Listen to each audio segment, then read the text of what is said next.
Oi, gente.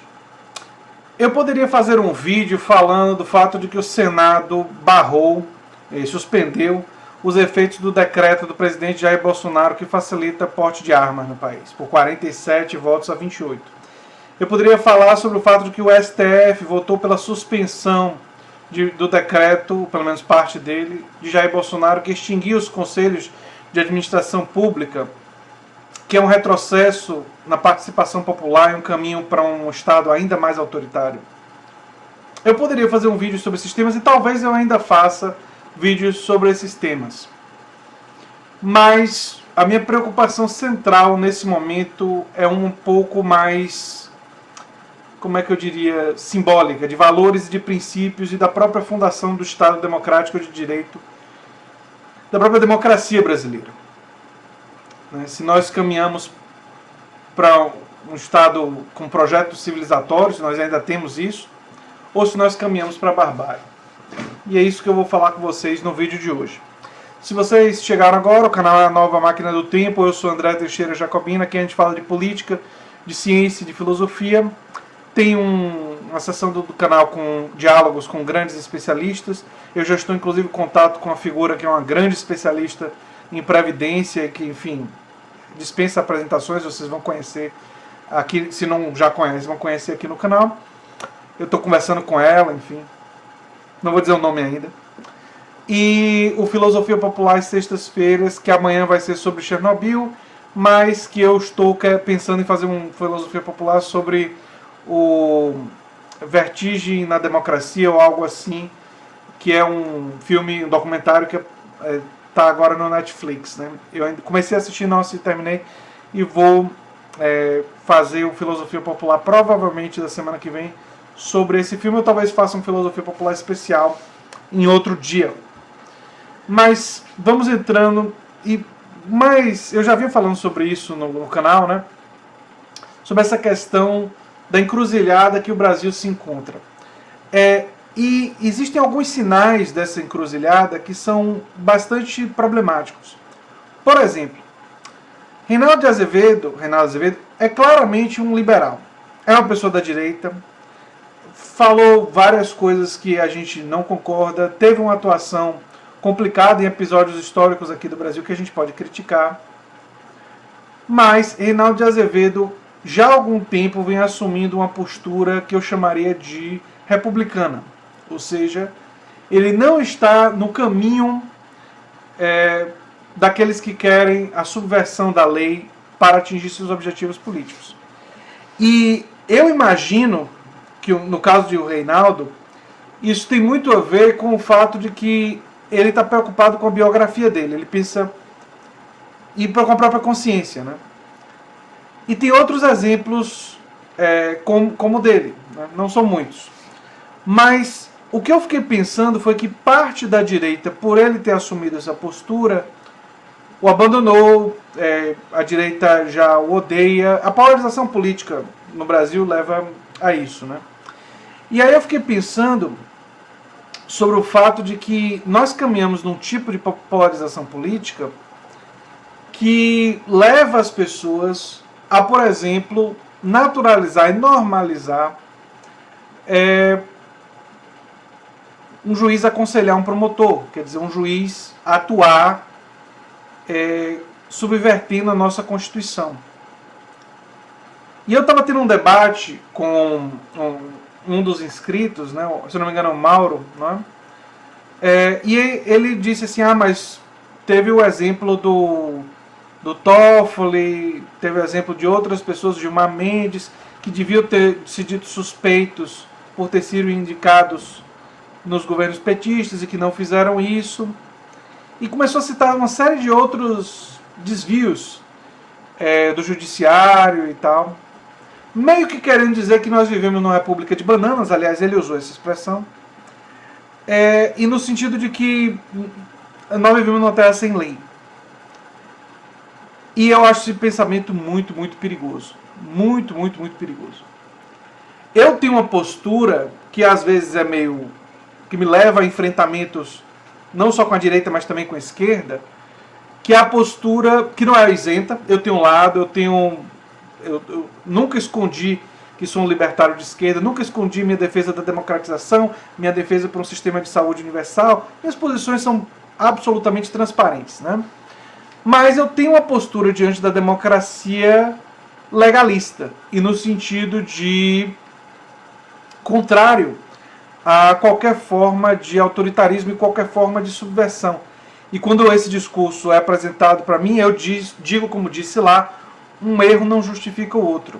Quer dizer, o fato de haver irregularidades não pode fazer, pelo contrário, tem que fazer a gente, nas irregularidades que foram permitidas no passado, criticá-las e punir, caso haja punição cabível, ou seja, o Estado precisa manter a regra tem que ser uma só, não pode ter regra para...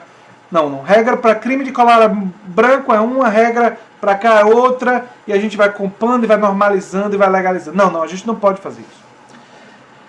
E quando a gente diz que faz e deixa de ser uma coisa escondida, porque repare, no Brasil a corrupção faz parte da nossa vida e tudo mais, e quando se faziam essas coisas, quando se comprava votos, se escondia porque se tinha vergonha de dizer publicamente que participou isso. Nós caminhamos para um momento de ruptura, em que as pessoas vão dizer, não, publicamente agora. É assim mesmo, e é que a gente vai fazer por poder, por projeto de poder, porque entende que é o melhor para o país na nossa opinião. E essas pessoas perdem de vista que o poder, ele é cíclico, que o poder em uma democracia não é garantido, que os que hoje estão sofrendo as consequências dos abusos podem no futuro ser aqueles que vão ter o poder de abusar da lei e realizar esses abusos no futuro. E pode se tornar o ciclo da vingança. Não é? Fora os riscos de ruptura institucional. Ou seja, de nós caminharmos para enfrentamento, violência mesmo. Então,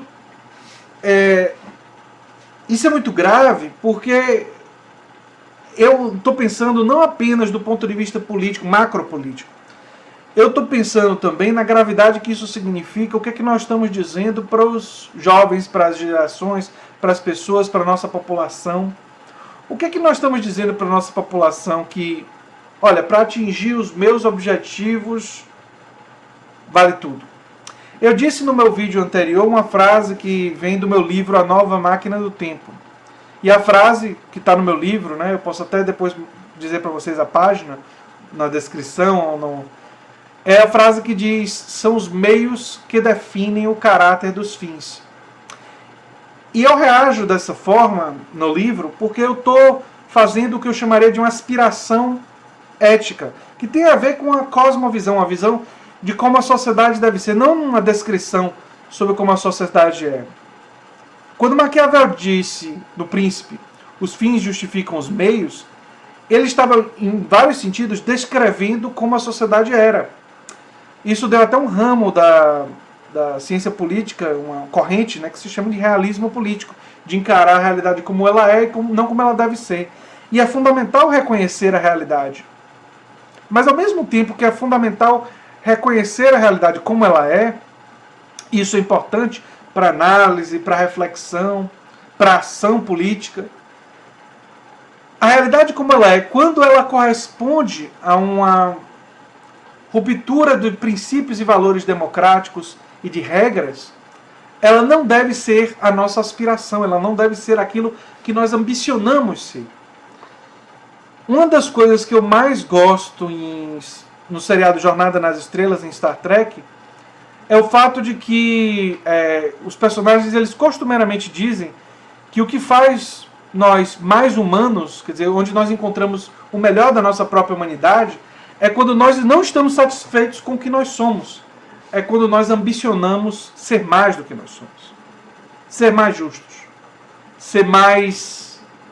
enfim. Ser melhores. Em todos os sentidos. E aí, para uma pessoa como eu, ser melhor significaria ser mais democrático, ser mais igualitário.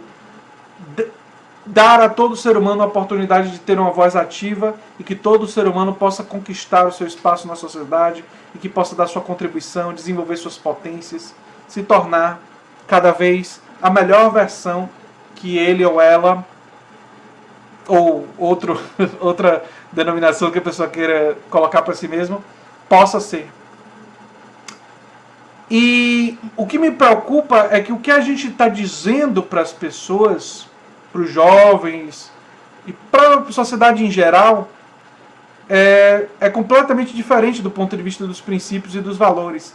O que nós estamos dizendo, e não sou eu, ou seja, toda a população que normaliza esse tipo de comportamento, o que ela diz é: não, nós não podemos ser melhores do que isso. Isso é o que nós somos. Nós somos pessoas autoritárias, pessoas que realizam patrimonialismo, uso privado da coisa pública, que usamos a coisa pública para fins pessoais e que nós não podemos fazer mais do que isso. Ao que eu diria o seguinte: na época que era escondido, era errado, sim. E que nós temos que publicamente defender esses valores, não apenas por discurso, mas por prática. Na prática, não é? Mas assumir esse discurso que isso é o melhor que nós podemos ser, que nós não podemos ser mais do que isso, que algumas pessoas têm uma pessoa que subverte a lei como herói porque atingiu os objetivos que elas queriam que essa pessoa atingisse, ou seja, abre um precedente terrível para todo o judiciário, para qualquer noção de lei e justiça. O que nós estamos dizendo para essas pessoas é muito pior, porque coloca os termos da democracia numa democracia que, na verdade, é iliberal, ou seja, ela não tem nenhum tipo de princípio fundador. Ela seria apenas a regra do mais forte. Ela seria, portanto, uma democracia que permitiria a tirania das maiorias e que permitiria a barbárie, que permitiria e que, em vez de funcionar para mediar os conflitos através do diálogo e do debate e das trocas, que é o ideal da democracia, ela funcionaria apenas com uma medição de forças entre forças antagônicas e que ela viabilizaria o conflito em sua última instância. E que, portanto, significaria a ruptura de qualquer princípio de justiça, de direito, de respeito de minorias, enfim.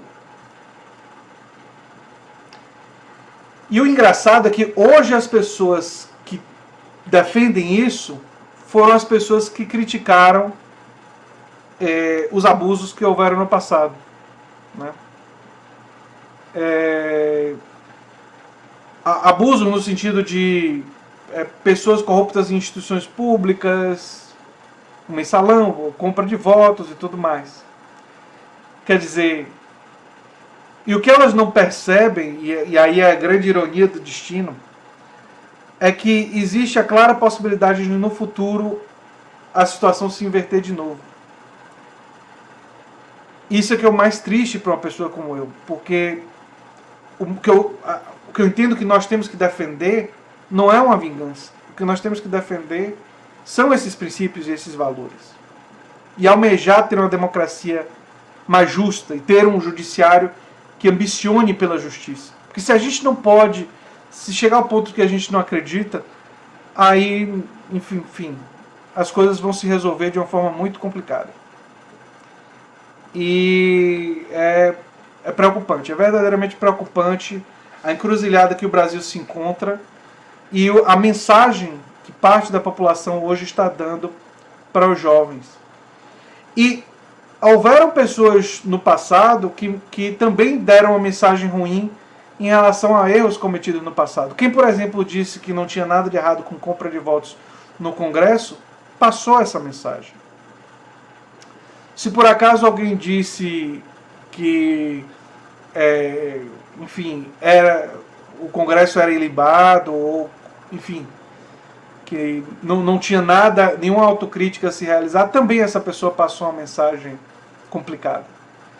Mas de todas as mensagens complicadas e mensagens ruins, danosas à nossa república, eu não consigo pensar numa mensagem pior, mais danosa, do que a mensagem de que, em nome dos objetivos e das convicções, a lei não importa, e a Constituição está dizendo lá, em 2 artigos, que um juiz que aconselhou uma das partes tem que se declarar suspeito. Não significa nada. Eu não consigo pensar numa mensagem pior do que essa. E por isso, gente, eu acho que a gente tem que defender princípios, tem que ser uma coisa permanente. A gente tem que defender esses princípios agora, quando os nossos adversários políticos estão no poder, mas a gente vai ter que defender esses princípios com imensa força num futuro que talvez seja o campo progressista que esteja no poder. Ou seja, a defesa desses princípios, para eles valerem a pena, tem que ser permanente. Tem que ser sempre. Isso tem custos. Hoje, o Reinaldo Azevedo, que é uma pessoa que eu tenho muitas divergências, está pagando um preço por ter feito essa opção. O preço que ele está pagando, por enquanto, não é tão grande. Ele continua com o emprego dele, está trabalhando na Band News e tudo mais. Então não é um preço assim tão elevado. Mas o preço que nós, enquanto sociedade, pagaremos, se nós não formos capazes de enfrentar e manter a defesa desses princípios, mesmo quando for difícil, e aí eu falo como sociedade, como coletivo, aí o preço que nós vamos pagar como sociedade é alto demais. É a própria destruição da nossa jovem democracia e dos seus princípios básicos e fundadores. Enfim. Era isso que eu tinha para dizer no vídeo de hoje. Se você gosta do que eu faço, se inscreva no canal, dê um like e compartilhe, que é muito importante para mim. Um abração e até o próximo vídeo. Tchau, tchau.